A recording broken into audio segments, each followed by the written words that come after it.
Verb tenses in English. Lesson 2. Simple present.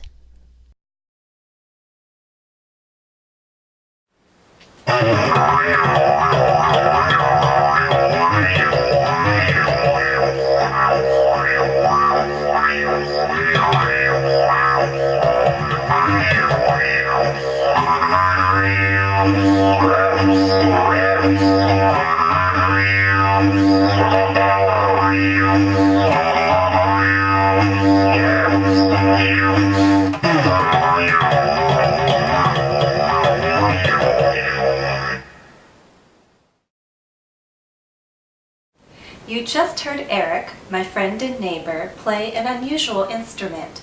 Now I'd like you to listen to a conversation between Eric and me. Pay attention to our use of verbs. After you're done listening, I'll ask some questions to check your understanding.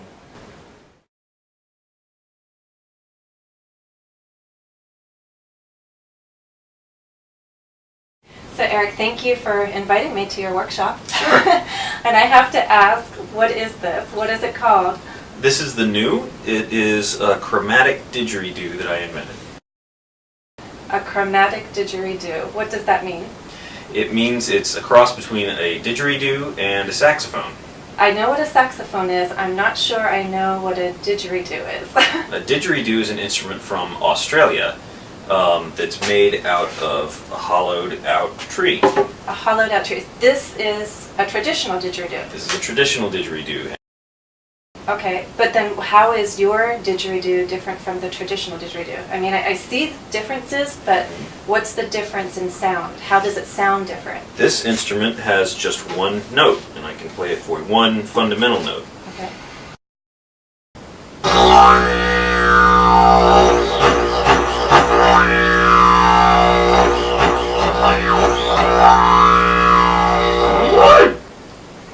And this instrument, That is so cool. this instrument has many different keys, and I can play all kinds of different notes on it.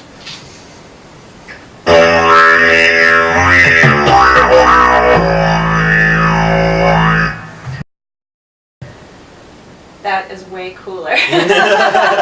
Well, thank you.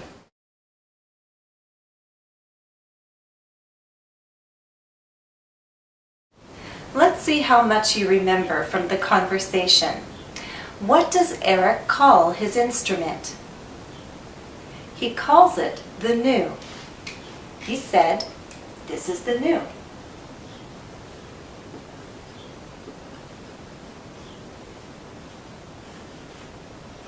Okay.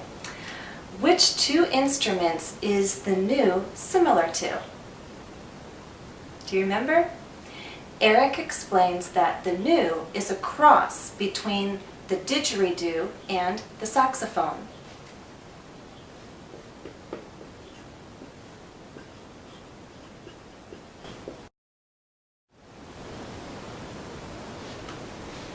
Okay, next question. Where does the didgeridoo come from? Which country? A traditional didgeridoo comes from Australia.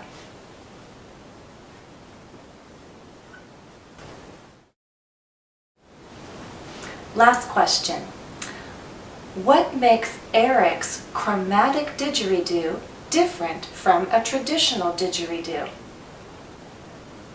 The chromatic didgeridoo has many keys, like a saxophone.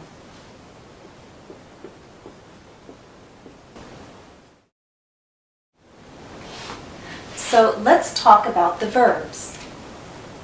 Is, comes, has. These are all examples of the simple present. Why do we use the simple present in these sentences? This is the new. It's a cross between the didgeridoo and the saxophone. It comes from Australia. It has many keys. These are all facts. And stating present facts or general truths is one of the most common reasons for using the simple present. Let's talk about other reasons. Now look at these two examples. I see Eric and his family very often. I'm very comfortable when I talk to Eric. The purpose of these statements isn't really to state a fact or express a general truth. Here, I'm explaining an activity that happens very often. I see Eric and his family very often. So we use the simple present to talk about repeated activities, repeated events. It could be habits or just things that occur often. In the second example, I'm very comfortable. How do I feel? Comfortable. I'm using the simple present to talk about a feeling, a state, a condition. When do I have this feeling? When I talk to Eric. I'm using the simple present to refer to the activity of talking in general. So when I talk to him, and when I've talked to him in the past, and probably when I will talk to him in the future, there's this feeling of comfort. I'm comfortable. So for a general reference to an activity that occurred in the past, occurs still now, and will occur in the future, we can use the simple present. And we'll use the simple present for states, present conditions. And we could also say for usual states, usual conditions.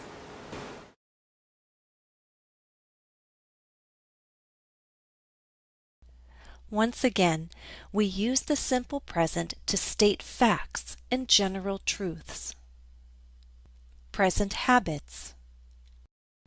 Activities and events that happen frequently or regularly.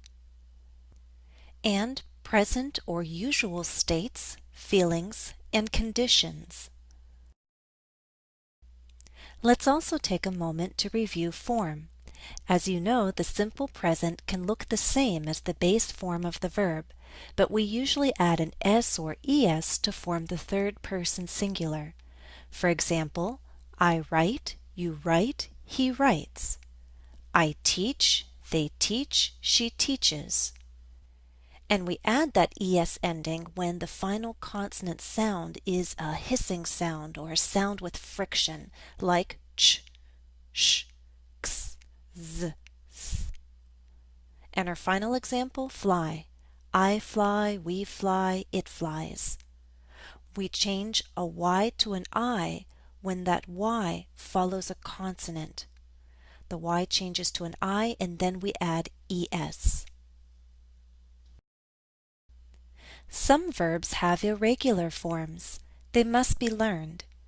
Let's review the present forms of be, do, and have. I am, you are, she, he is, we are, they are. I do, you do, she, he does. We do, they do. I have, you have, she, he has. We have, they have. The negative is formed with the helping verbs don't, doesn't, plus the base verb. For example, I don't like that kind of music. He doesn't play the trumpet. Short answers to yes-no questions also use helping verbs, do, does. For example, do you like loud music? Yes, I do. Or, no, I don't. Let's try an exercise. Because I think most of you watching this video have a high level of English, we won't focus on how to form the simple present because I think you're pretty good at that already. Instead, we'll focus on when and why we use this verb tense. Practice. Identify the reason for using the simple present. I'll show you a statement. You tell me the reason. 1. The school always has a holiday concert in December. Why do we use the simple present? The concert is a regular event.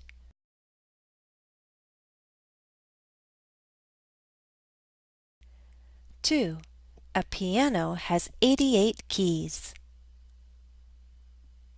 Why do we use the simple present? Because this is a fact.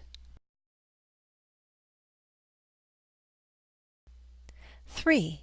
Lucas is happiest when he plays the guitar. What are the reasons for using the simple present here? Well, Lucas is happiest. That expresses a feeling, a state. When he plays the guitar, that refers to an activity that happens frequently or regularly.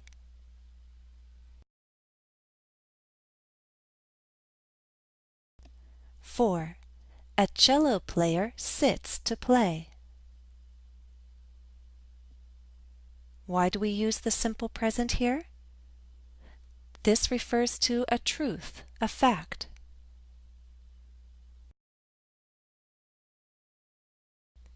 5. Gwen wears the same necklace at every performance for good luck. Why do we use the simple present here? We're talking about her habit.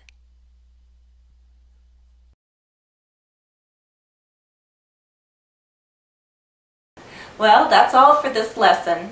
Thanks for joining me. I hope you'll continue to watch this series to learn about the other verb tenses in English. Happy studies!